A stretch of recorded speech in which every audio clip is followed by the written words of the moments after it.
প্রিয় ভিউয়ার্স, আমার স্ক্রিনে আপনারা যার ছবি দেখতে পাচ্ছেন, ইনি হচ্ছে আমাদের টাঙ্গাইলের জেলা রেজিস্ট্রি অফিসের জেলা রেজিস্ট্রার মহোদয়। তো ওনার নাম হচ্ছে জাহাঙ্গীর আলম। তো ওনাকে আমি আমার একটা দলিলের একটা অভিযোগ করেছিলাম যে স্যার, আমার দলিলটা তো মিলে গিয়েছে বা তল্লাশ করে আমি পেয়েছি বা এটা রেজিস্ট্রেশন হয়েছে, সবাই বলেছে এখানে আপনার বালাম নাম্বার থেকে শুরু করে সবই ওনারা দিয়ে দিয়েছে বা সবই আছে। তো ওনার সাথে আমি সাক্ষাতে বেশ কয়েকদিন দেখা করেছি বা কথাও বলেছি। তো উনি লোক হিসাবে খুবই ভালো, ওনার ব্যবহারও অনেক ভালো।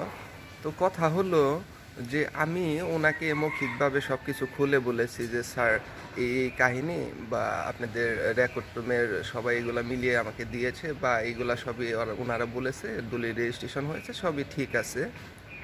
তো পরে বললো যে তাহলে প্রবলেমটা কোথায়। পরে বললাম যে স্যার, বালাম বলে পায় না খুঁজে, এই বালামটা বলে নাই। পরে বললো যে না, বালাম তো মোটামুটি সব বালামই আছে।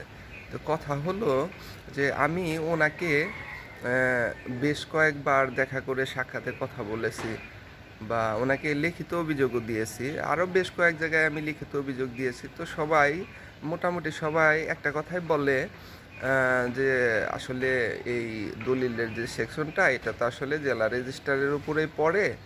তো আপনি ওনার সাথে ভালো করে কথা বলেন বা ওনাকে একটা লিখিত ভালো করে অভিযোগ দিয়ে আরও বিস্তারিত ভালো করে জানান। তো আমি মোটামুটি সবই করেছি, সাক্ষাতে কথা বলেছি বেশ কয়েকবার বা লিখিত অভিযোগও দিয়েছি যে স্যার এই সমস্যা। কিন্তু কথা হলো যে রেকর্ড রুমের যে যারা বই দেখশনের দায়িত্বে থাকে, এদের মধ্যে তো দু একজন আমাকে বলে দিয়েছে যে ভাই, এটা তো আসলে একজনের জাল একটা এন্ট্রি করেছে। তো কথা হলো জাল এন্ট্রি করেছে সেটা আমি বুঝতে পারলাম, কিন্তু কথা হলো আমি যে আমাদের টাঙ্গাইল জেলা রেজিস্ট্রার মহোদয়ের কাছে যে আমি একটা লিখিত অভিযোগ দিলাম, তে ওনার কি আমাদের জন্য বা আমার জন্য কি কোনো একটা কিছু করা উচিত ছিল না? কিন্তু সেটা করে নাই। কারণ কারণ সে তো একজন জেলা রেজিস্ট্রার, সে যদি চায় সে বইগুলাকে অবশ্যই দেখে বা তলব করে দেখে কিন্তু সে আমার জিনিসগুলাকে সমাধান করে দিতে পারতো।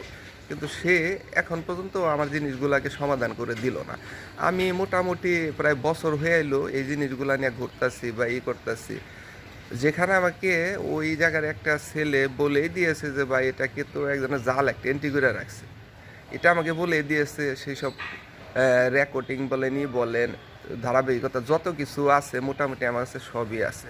আর তার থেকেও বড় যে কথাটা হলো যে একটা ব্যক্তি যদি দলিলের সার্টিফাইড কপির জন্য অ্যাপ্লাই করে, সে চাইলে সে তার নিজেরটাও তুলতে পারে, প্লাস অন্য কেউরও তার তুলতে পারে। এটা আইনে আসলে কোনো বাধ্যকতা নাই। তো আমার কথা হলো যে আমি এতদিন যাবৎ ঘুরতাছি, কিন্তু এখন পর্যন্ত বিন্দু পরিমাণ কোনো তাদের কাছ থেকে আমি পাই নাই। জানি না যে আসলে আরও কত সময় লাগবে এই জিনিসগুলা কি করতে। তবে আমি আসলে সব জায়গায় অবগত করছি মোটামুটি বা সবাইকে জানাইছি জিনিসগুলা। আর আমি চেষ্টা করতেছি যে জিনিসটাকে যেন উদ্ধার করা যায়, ঠিক আছে? তো জেলা রেজিস্ট্রার মহোদয়কে আমি অনুরোধ করব যে এই জিনিসটাকে একটু তলব করে দেখে যদি আমাকে সমাধান করে দেয়, তাহলে আমি খুবই খুশি হব আর কি।